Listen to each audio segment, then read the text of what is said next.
Last जो हमारी recording थी वो भी अब्रप्टली हमारी बीच में टूट गई थी। Again technical issues. बहरहाल यहाँ पर किसी भी चीज़ के साथ प्रॉपर तरीके से काम करना है आसान काम नहीं है। बहरहाल हम जो डिस्कशन कर रहे थे that was regarding the topology. Topology is the way the networks are being connected together. यहाँ पर किस तरीके से फिजिकल वायर बेस्ड नेटवर्क को कॉन्फ़िगर किया जाएगा, कंप्यूटर्स एक दूसरे से किस तरीके से कनेक्ट होंगे, इन तमाम की तमाम चीज़ों को अगर हम लॉजिकली किसी एक स्पेसिफिक सिस्टम के जरिए हम लोग क्लासिफाई करने की कोशिश करें कि किस किस तरीके से कैसे कैसे क्या क्या करना पड़ेगा, तो वो कहलाता है topology. The way the computers are being connected together is classified as topology. तो यहाँ पर लिखा हुआ है कि logical layout of wires and equipment is classified as topology. Topology choose करने की वजह से किन किन चीजों पे फर्क पड़ता है। तो total number of computers that could be connected, they could be affected, the performance of the network, that is how much data we can send at a singular instance of time, that is also being disturbed, and the methods that are being utilized for the network traffics, collision detection and prevention, it's also been affected. तो जो हम network की topology को हम select करते हैं, हमारे पास तीन प्राइमरी हैं और उसके बाद फिर हमारे पास उनके मिक्स के हिसाब से हमारे पास फिर मैच वगैरह मजीद और भी आ जाती हैं। लेकिन अगर बेसिक टोपोलॉजीज की बात करें तो हमारे पास तीन बेसिक हैं, और उनको उनमें से किसी एक को सिलेक्ट जब करते हैं तो किसी का नेटवर्क का टोटल नंबर ऑफ कंप्यूटर जो कनेक्ट किए जा सकते हैं उसके साइज का फर्क है, किसी की परफॉर्मेंस यानी कि एक वक्त में कितनी डाटा सेंड की जा सकती है, कितने नेटवर्क एक वक्त नेटवर्क के ऊपर कितने कंप्यूटर्स एक साथ साइमल्टेनियसली डाटा को सेंड एंड कलेक्ट कर सकते हैं, वगैरह वगैरह, इन सब चीज़ों पर फर्क पड़ता है। कितनी तरह की हैं वो अभी देख लेते हैं। यहाँ पर हमारे पास आगे चलकर सब चीज़ें क्लासीफाई हुई हैं। अच्छा, नेटवर्क के ऊपर जाता क्या है? नेटवर्क के ऊपर जाता है डाटा। डाटा किस चीज़ का हो सकता है? डाटा किसी भी चीज़ का हो सकता है, किसी कंप्यूटर एप्लीकेशन प्रोग्राम का हो सकता है, एग्जीक्यूटेबल फाइल बिट्स हो सकते हैं, बाइट्स हो सकते हैं। हमारे पास किसी कम्युनिकेशन के जरिए अगर कोई काम किया जा रहा है तो उसके पैकेट्स बिट्स बाइट्स हो सकते हैं। हमारे पास अगर कोई मूवी शेयर की जा रही है तो उस मूवी के जो भी हमारे पास सेव हुआ कंटेंट था उसको जब हम स्ट्रीम कर रहे होंगे तो उसके bits and bytes and packets जा सकते हैं। तो जाता क्या है? Bits and bytes. अब ये कहलाते क्या हैं? ये कहलाते हैं पैकेट्स। इनका स्पेसिफिक साइज फिक्स है। अगर हम बात करते हैं तो एक पैकेट के अंदर लेट सपोज हम लोग अपना पैकेट साइज रख देते हैं 1 byte. 1 byte is equals to 8 bits. ये फिजिकल जब हमारी क्लासें हो रही थी तो सारी चीजें मैंने बताई थी कि एक bit is the 1 bit is the smallest unit of storage. 4 bits collectively they are classified as nibble, and whenever we are having 8 bits together we classify that as a byte, and whenever we are having 16 bits together we classify it as a word। तो यहाँ पर हमारे पास जो packet है, let suppose थोड़ी देर के लिए हम लोगों ने आसान रखते हैं इस काम को, हमने उसको थोड़ी देर के लिए सपोज कर लिया कि वो 1 बाइट का है, यानी कि 8 बिट्स पर मुश्तमिल हमारा एक पैकेट है। ये वो पैकेट है जो हम जो भी काम कर रहे होते हैं उसके हम पैकेट्स बनाते चले जाते हैं। मिसाल के तौर पर हमने कोई मूवी अपने किसी दोस्त के साथ शेयर करनी है, या लेट सपोज हमने कोई पीयर टू पीयर नेटवर्क बनाया था, उस पीयर टू पीयर नेटवर्क के ऊपर हम लोगों ने लेट सपोज अपनी मूवी हम लोगों ने होस्ट कर दी थी टॉरेंट्स के साथ। अब हमारा कोई दोस्त जिसको हमने बताया कि भाई मेरे पास ये कॉपी मौजूद है और आप अगर चाहें तो यहाँ से आप अपने पास डाउनलोड कर सकते हैं, तो वो जब वहां से कॉपी करना शुरू करेगा तो ओरिजिनल फाइल के टुकड़े किए जाएंगे।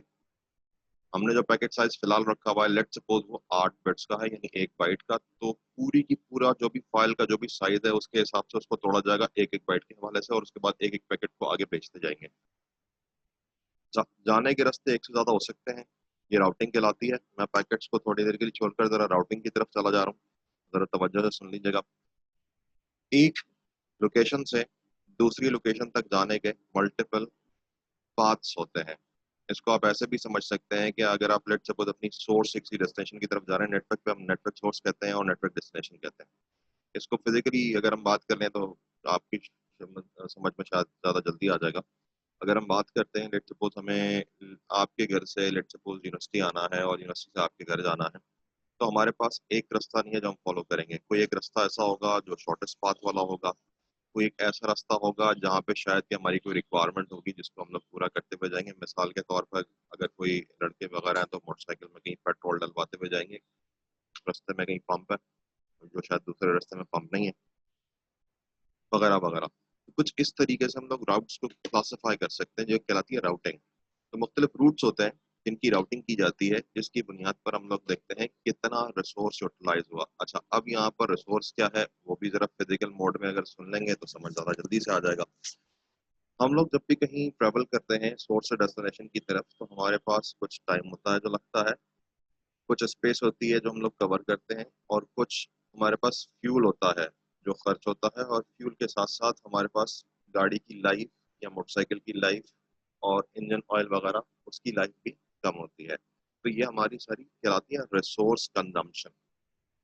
जो रिसोर्सेज है उनको हम जब यूटिलाइज करते हैं तो रिसोर्सेज कंज्यूम किए जाते हैं, और रिसोर्सेज जो है फिर वो खर्च होते चले जाते हैं। अल्टीमेटली रिसोर्स एग्जॉस्ट हो जाते हैं, या तो उनको रिप्लेस करना पड़ता है या फिर वो कंज्यूम कर लिया जाता है। दोनों चीज़ों में फर्क है। कंज्यूम का मतलब होता है खत्म हो जाना, एग्जॉस्ट का मतलब ये है कि वो अब इस काबिल नहीं रहे कि उनको दोबारा इस्तेमाल किया जा सके, वो फिजिकली मौजूद है। कंज्यूम की सूरत में फिजिकल रिसोर्स मौजूद नहीं रहता। पर बात कहीं और चली जाएगी, वापस आते हैं।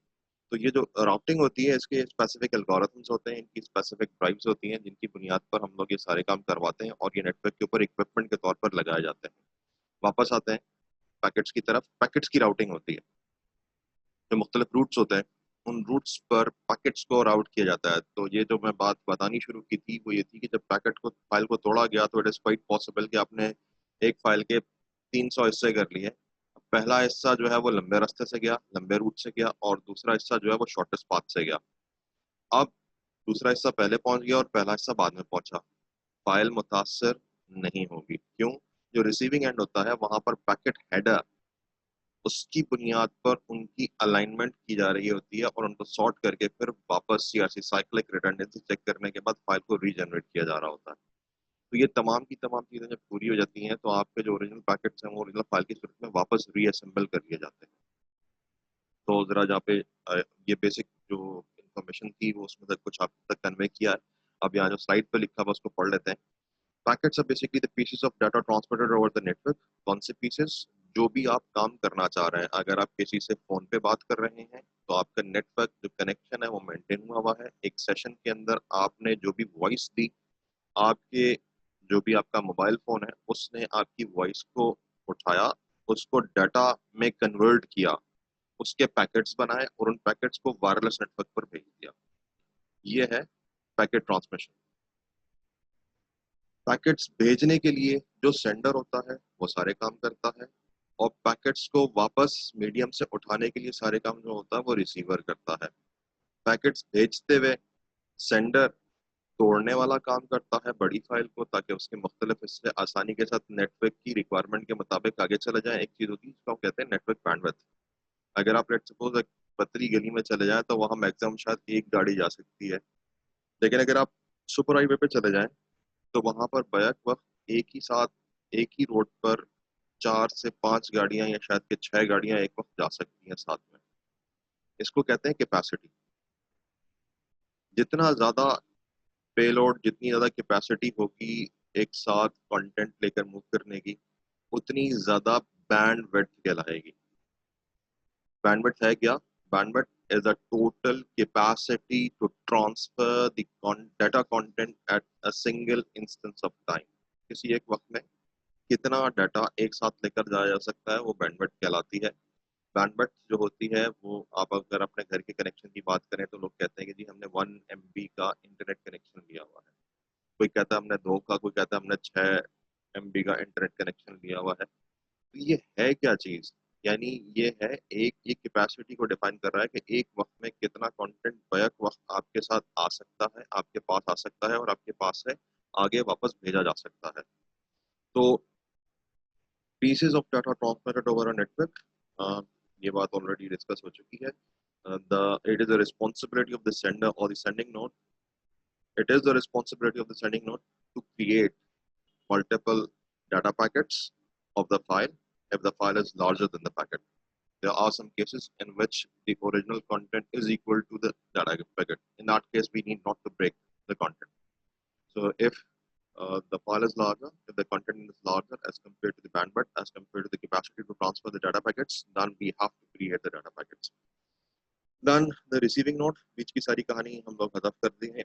अब बीच की कहानी क्या है? पैकेट तोड़ने के बाद फिजिकल लेयर पर डाले जाते हैं. फिजिकल लेयर जो है उसको आगे जो भी नेटवर्क मीडियम होता है उसके ऊपर रखने की पाबंद होती है, जो कि आपका एनआईसी कार्ड जो कहलाता है, जिसको आप नेटवर्क एडॉप्टर कार्ड कहते हैं, नेटवर्क इंटरफेस कार्ड कहते हैं. आसान अल्फाज में लैन कार्ड जो अपने घर पे लगाया होता है, या मॉडेम. दोनों की फंक्शनलिटी में थोड़ा सा फर्क है, मैं उसको डिफाइन कर दूंगा जब उसकी बारी आएगी.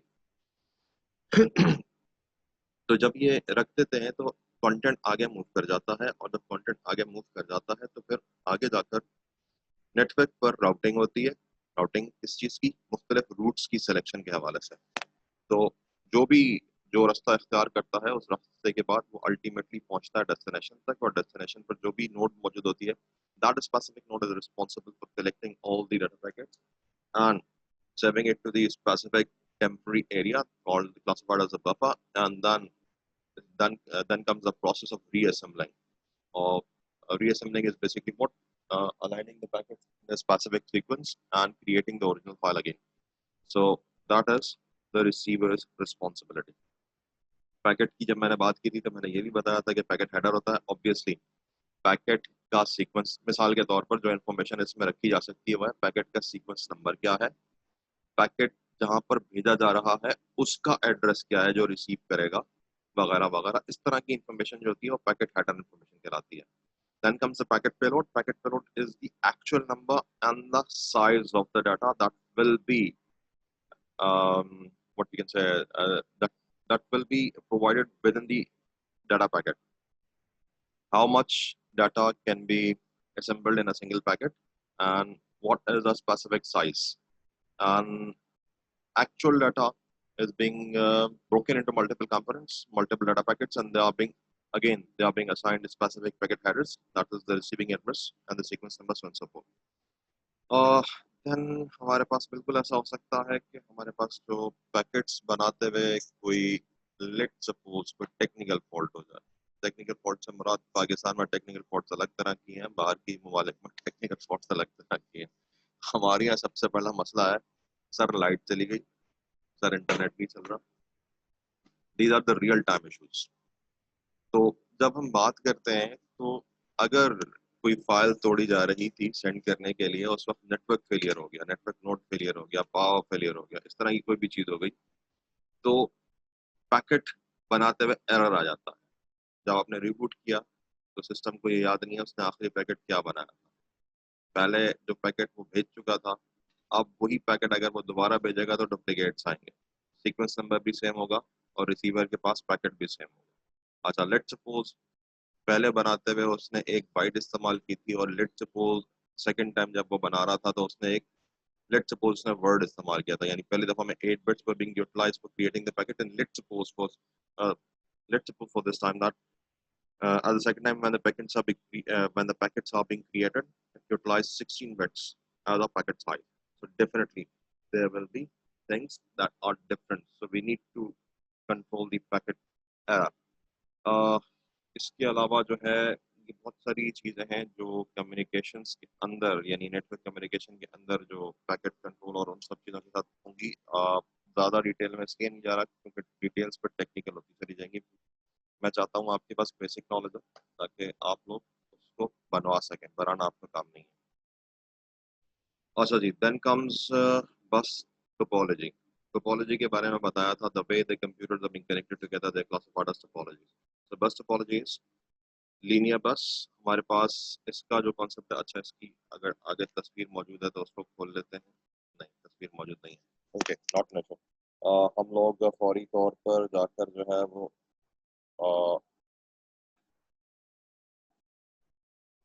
हम लोग तस्वीर जरा एक देख लेते हैं कि हमारे पास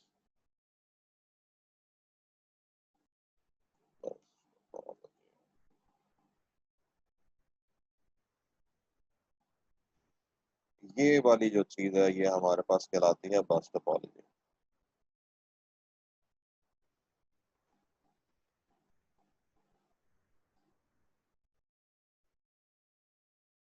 दिस इज बस टोपोलॉजी. हमारे पास एक सिंगल वायर है जो बीच में इस्तेमाल हो रही है, ये बैकबोन केबल कहलाती है। ये एक ज्यादा बेहतर केबल हो सकती है। अच्छा, अब ज्यादा बेहतर केबल बनती कैसे और होती क्या चीज है? जिस केबल के पास मीडियम के तौर पर ज्यादा कैपेसिटी हो कंटेंट लेकर जाने की, जो इंटरफेरेंस और नॉइज रोकने की या बर्दाश्त करने की सलाहियत रखता हो, इस किस्म के जो जिसमें कैरेक्टरिस्टिक्स होते हैं, वो केबल कहलाती है बेहतर cable. For example, super highway is better than, let's suppose, internal road of any of the specific areas. अगर लेट्स सपोज, अगर आप गुलशन की या किसी और इलाके की, अगर आप अंदरूनी इलाके के अंदर की आप किसी सड़क की बात करते हैं, तो वहाँ पर एक या दो गाड़ियाँ जा सकती हैं। लेकिन जब जब आप सुपर हाईवे की बात करते हैं, तो सुपर हाईवे पे बैक वक्त चार पाँच छह गाड़ियाँ एक साथ जा सकती हैं एक ही डायरेक्शन के अंदर। इसमें क्या बात बेहतर नजर आती है, इसमें क्या बात समझ आती है बेहतर? इसमें बेहतर बात यह है कि कैपेसिटी जो है वो ज़्यादा है, जो सुपर हाईवे की है, एक वक्त में ज़्यादा कंटेंट लेकर जाने की। तो स्पेसिफिक वायर जो ज़्यादा बैंडविड्थ शेयर करने की सलाहियत रखती हो, जिसमें कि ज़्यादा हिस्सा आगे लेकर जाया जा सकता हो, ऐसे पूरे के पूरे सिलसिले को हम लोग कहते हैं बैटर केबल। अच्छा, यहाँ पर ये तस्वीर कुछ ज़्यादा बेहतर इस हवाले से है कि यहाँ पर मुझे टर्मिनेटर भी लगे हुए नजर आ रहे हैं। पुरानी वाली तस्वीर में टर्मिनेटर नहीं थे। मेरा माउस पॉइंटर जहाँ पर मूव कर रहा है, ये टर्मिनेटर कहलाते हैं। बड़ा तो डिफाइन कर लेते हैं। हमारे पास ये जो बैकबोन केबल है, जैसे आपके घर के ऊपर आपके पास टेलीविजन केबल आती है, उसमें बैकग्राउंड में जो केबल इस्तेमाल होती है, वो बैकबोन केबल, वो थोड़ी सी लेट्स सपोज बेहतर केबल होती है, कैट 5 कैट 6 केबल होती है। इसके बरक्स आपके घर के अंदर जो आपकी छत से या आपकी दीवार जहाँ पे भी वो लाके उसने टर्मिनेट किए केबल, वहां से आपके घर के अंदर जो केबल मूव करी होती है, वो कैट 4 या कैट 3 होती है। कैट 4 कैट 3 इस कैटेगरी 4 एंड कैटेगरी 3। ये जो केबल्स होती हैं, इनमें फर्क क्या है? इनमें कोर का, क्लैडिंग का, शील्ड का और कवर का, इसके अलावा कोर की थिकनेस का फर्क है। अच्छा, ये जो सारी बातें की हैं, शायद साहब आप तमाम के तमाम सब शायद सबको समझ में नहीं आएंगी। मैं यहाँ पर कोएक्सियल केबल भी आपको खोल के दिखा देता हूँ।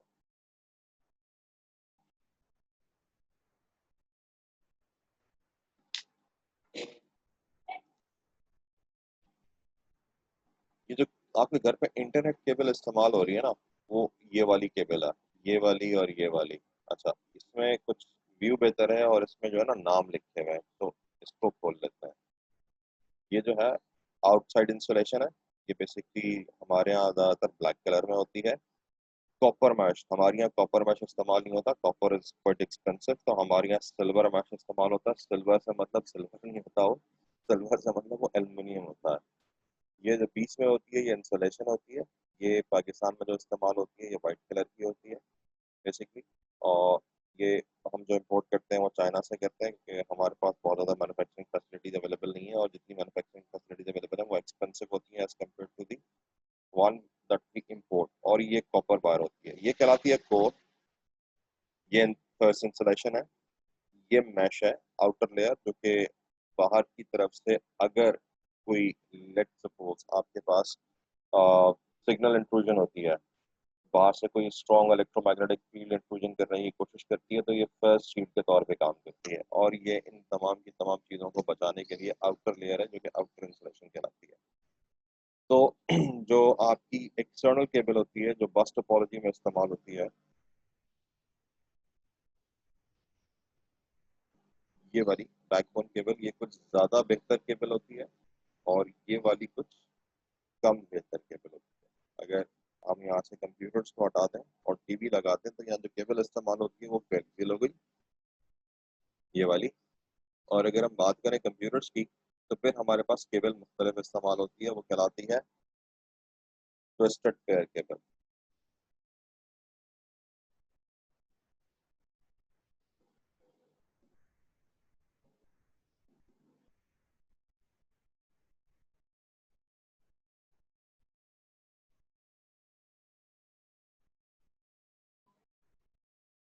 दिस वन, हमारे पास जो कंप्यूटर्स में इस्तेमाल होती है, वो ये वाली केबल इस्तेमाल होती है। और इन केबल्स को जब हम इस्तेमाल करते हैं, तो हमारे पास क्योंकि चार का पेयर है, तो ये 8 केबल्स बनती हैं। इनको अगर हम इस्तेमाल करते हैं, तो हम RJ45 कनेक्टर इस्तेमाल करते हैं, और उसके साथ फिर जो है अपनी जो भी नेटवर्क इंटरफेस कार्ड है उसके साथ हम लोग उसको लगाते हैं। बहरहाल बात हमारी थोड़ी सी आगे मूव कर जाएगी, वापस आते हैं, ये सब चीज़ें दोबारा से डिस्कस हो जाएंगी। ये जो बैकबोन केबल इस्तेमाल हो रही है ये हमारे पास सिंगल केबल है। इसको हम 100 मीटर, 200 मीटर, 400 मीटर तक से लेके चले जाते हैं। हम यहाँ पर ब्रेक करते हैं केबल को, फॉर एग्जाम्पल इस जगह से, और यहाँ पर फिर हम टी हम लोग जो है वो कनेक्टर लगाते हैं। अच्छा, टी कनेक्टर क्या होता है वो भी आपको दिखा देता हूँ।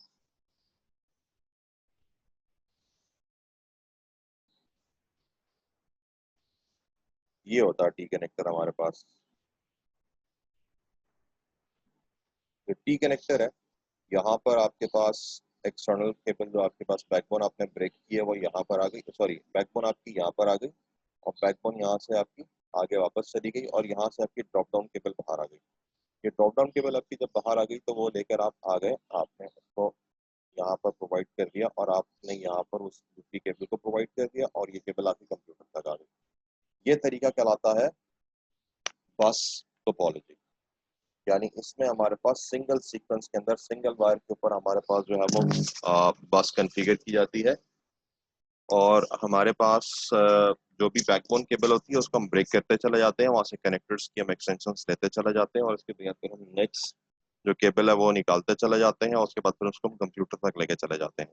अच्छा, यहाँ पर बहुत ज्यादा कंप्यूटर्स कनेक्ट नहीं हो सकते। क्यों नहीं हो सकते?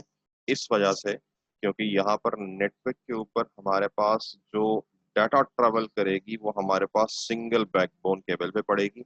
अगर इसकी कैपेसिटी ज़्यादा नहीं है, इसकी बैंडविड्थ ज़्यादा नहीं है, हमने कोई अच्छी केबल इस्तेमाल नहीं की, हमने कोई अ, ऐसी केबल इस्तेमाल कर ली जिसकी कि एक वक्त में डाटा ले जाने की सलाहियत कम है, तो फिर यहाँ पर अगर एक से ज़्यादा कंप्यूटर्स अगर केबल की कैपेसिटी से ज़्यादा ट्रांसफ़र कर देंगे तो डाटा जो है वो आपस में कोलाइड कर जाएगी, डाटा पैकेट्स आपस में एक दूसरे के ऊपर सुपर इम्पोज कर जाएंगे, और जो कंटेंट है वो हमारी डेस्टिनेशन तक प्रॉपर तरीके से नहीं पहुंच पाएगा। यहाँ पर जो चीज़, कंप्यूटर्स पे तो डाटा पैकेट थे, लेकिन कंप्यूटर से जब वो केबल पे रखे जाते हैं तो उसको हम लोग इलेक्ट्रोमैग्नेटिक सिग्नल्स के जरिए हम लोग आगे ट्रांसफर करते हैं, तो वो एक दूसरे के ऊपर सुपर इम्पोज कर जाएंगे, तो ओरिजिनल सिग्नल कुछ भी नहीं बचेगा। जब सोर्स से डेस्टिनेशन तक की कहानी दी, अगर डेस्टिनेशन तक वो पहुंच भी गया तो वो वापस जो है ओरिजिनल फॉर्म में उस डाटा पैकेट को रिवाइव नहीं किया जा सकेगा। So it would be a difficult thing, difficult story. तो इस पूरे सिलसिले को जो है फिर प्रॉब्लम होगी इस सिलसिले को जारी रखने में। यहाँ पर मसला एक दूसरा भी है कि अगर लेट सपोज कोई ऐसा एड्रेस दे दिया था जो कि इस नेटवर्क के ऊपर वो कंप्यूटर मौजूद नहीं था, तो सिग्नल ट्रेवल करता हुआ आएगा, और अगर ये टर्मिनेटर लगा हुआ, ये कहलाते हैं टर्मिनेटर्स, और अगर यहाँ पर ये टर्मिनेटर्स नहीं लगे हुए तो कोने तक जाएगा सिग्नल, और उसके बाद सिग्नल वापस आ जाएगा, यानी यहीं पे केबल के ऊपर टहलता रहेगा। तो ऐसे सिग्नल्स, ऐसे डाटा पैकेट्स जो कि ओरिजिनली किसी डेस्टिनेशन के लिए बनाए गए थे लेकिन वो डेस्टिनेशन एग्जिस्ट नहीं करती, या वो कंप्यूटर बंद है, या वो किसी भी वजह से एक्सेसिबल नहीं है, तो वो डाटा पैकेट जो है वो उठाकर नेटवर्क के ऊपर से जाया करना पड़ता है। इस पूरे काम के लिए दोनों कोनों पर टर्मिनेटर्स लगे हुए होते हैं। ये इस तरह की जो चीज़ है ये शो कर रही है कि यहाँ पर टर्मिनेटर लगा हुआ है। तो ये हमारे पास बेसिक जो टोपोलॉजी थी ये हमारी थी बस टोपोलॉजी।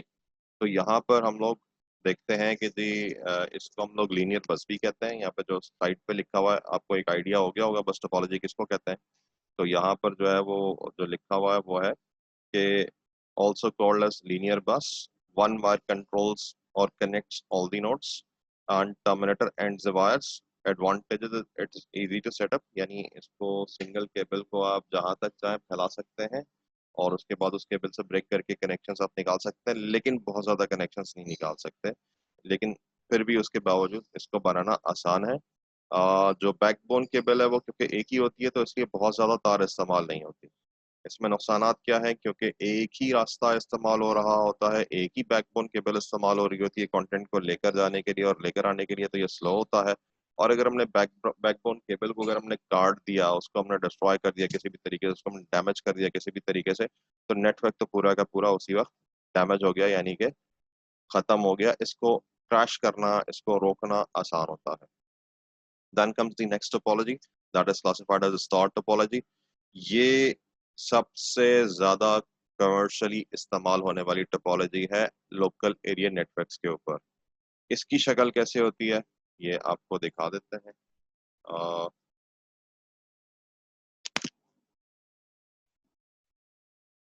सिंगल आपके पास एक कनेक्शन बॉक्स होता है जिसको कि हम हब कहते हैं, स्विच कहते हैं। वो हब और स्विच जो होता है तमाम की तमाम बाकी जो चीज़ें हैं, बाकी जो जितने भी कंप्यूटर्स हैं उनसे कनेक्ट कर रहा होता है। ये वाली तस्वीर कुछ बेहतर है, तो इसको देख लेते हैं यहाँ पर। अ, ये जो आपके पास है ये वो डिवाइस है जो नेटवर्क को पूरे को इस्टेब्लिश करके देती है। यहाँ पर आपके पास जो है जो कंप्यूटर्स हैं वो सारे के सारे उनसे इंडिविजुअल केबल आ रही होती है उस डिवाइस तक। अगर हम बस वाले को देखें तो बस वाला इसलिए बेहतर था क्योंकि उसमें तार एक सिंगल इस्तेमाल हो रही थी, तो वो तार कम इस्तेमाल होती है।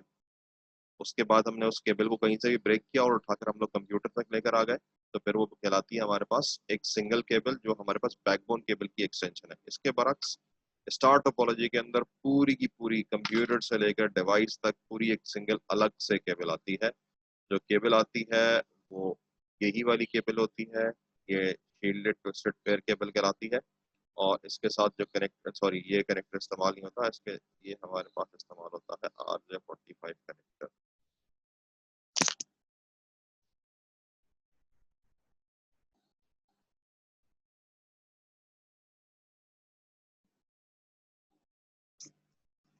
ये होता है हमारे पास कनेक्टर RJ45।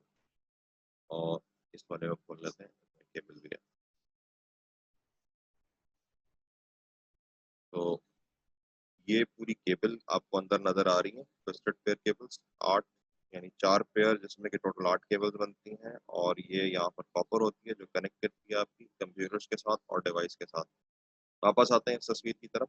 तो ये जो हमारे पास पूरा का पूरा सिलसिला है, इस पूरे के पूरे सिलसिले में हर कंप्यूटर से एक तार आ रही है जो कि आपकी डिवाइस तक आती है।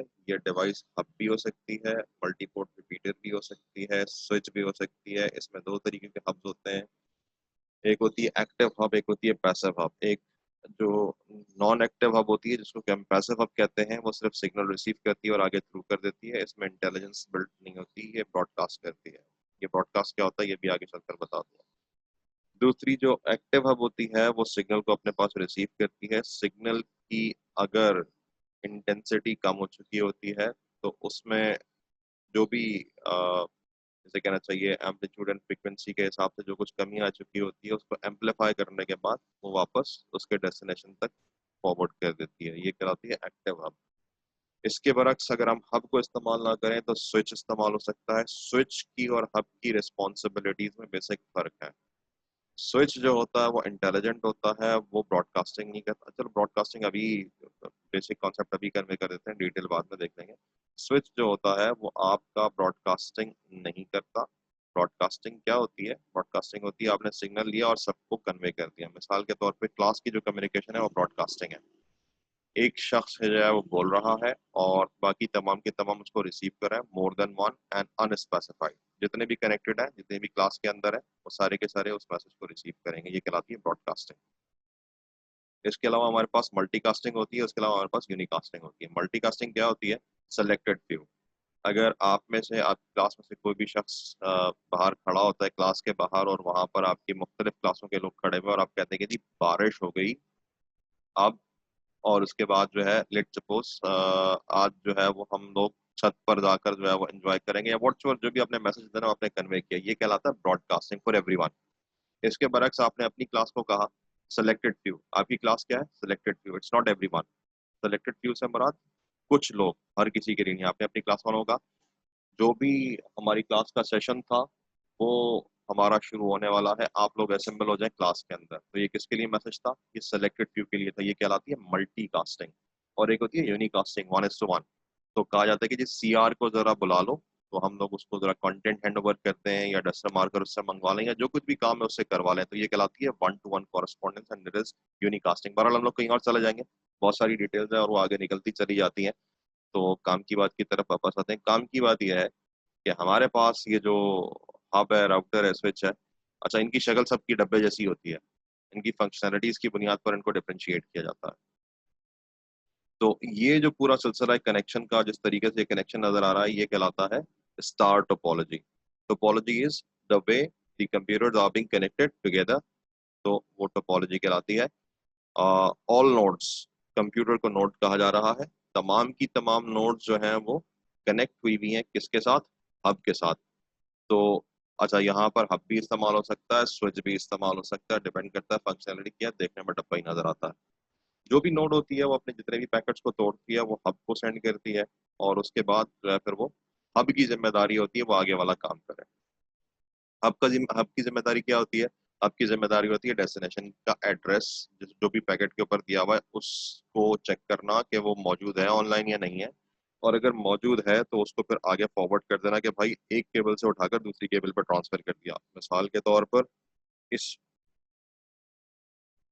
ये इस वाले कंप्यूटर ने जो था वो आपको मैसेज भेजना था, और इस वाले कंप्यूटर ने रिसीव करना था, तो हब से जो है यहाँ से जो डाटा पैकेट आया वो यहाँ तक हब तक आ गया।